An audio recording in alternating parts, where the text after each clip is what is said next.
Thank you, Madam President. I rise today to adjourn the memory of one of my constituents from Long Beach, Mervin Mermelstein. Mel Mermelstein was a Holocaust survivor, a veteran of the U.S. Army, small business owner, and autobiographer. And in 1981, his lawsuit in Los Angeles Superior Court became the first time a court in the United States ruled that the existence of the Holocaust was a legally non-contestable fact.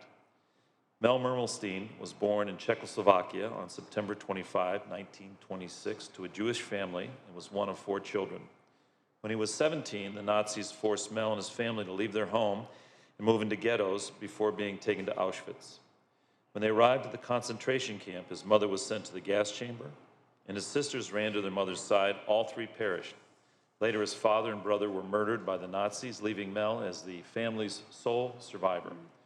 When the Soviets neared the camp, the Nazis forced Mel and the other occupants to begin a 3-week, 155-mile death march to Gross-Rosen concentration camp, where they were loaded onto a train for the Buchenwald concentration camp.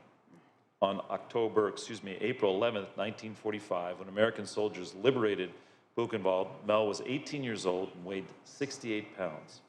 After receiving medical treatment, he discovered someone else now living in the family's home, so he left for the United States without knowing a word of English to live with an aunt and uncle in New York. After becoming a naturalized citizen, Mel was drafted in the U.S. Army and served in Army intelligence during the Korean War, and later was a translator at and for the United Nations. After his service was concluded, Mel authored his memoirs recounting his experiences in the concentration camps. He met his wife, Emma Jane Nance, in 1960 and moved to Los Angeles in 1961 to start their family.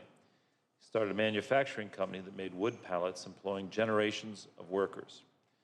Mel began to travel back to Auschwitz and other nearby camps in 1967 following the Six-Day War.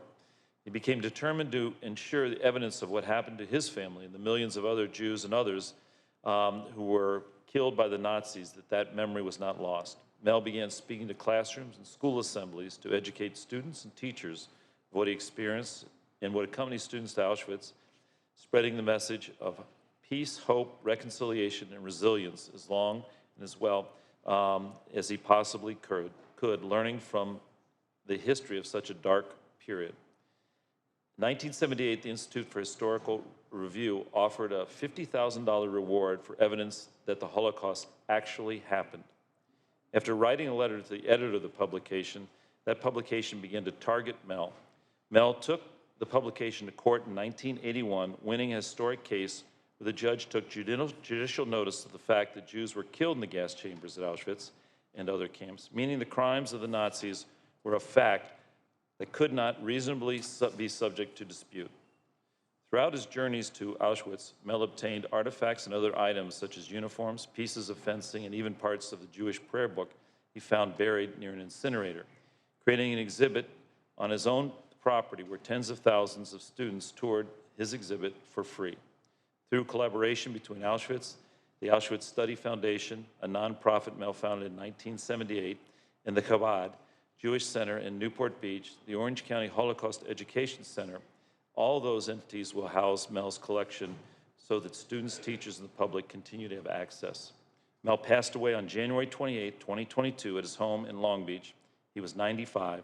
He's survived by his wife, Jane, his children, Bernie, Eddie, Ken, and David, 5 grandchildren, and 1 great-grandchild.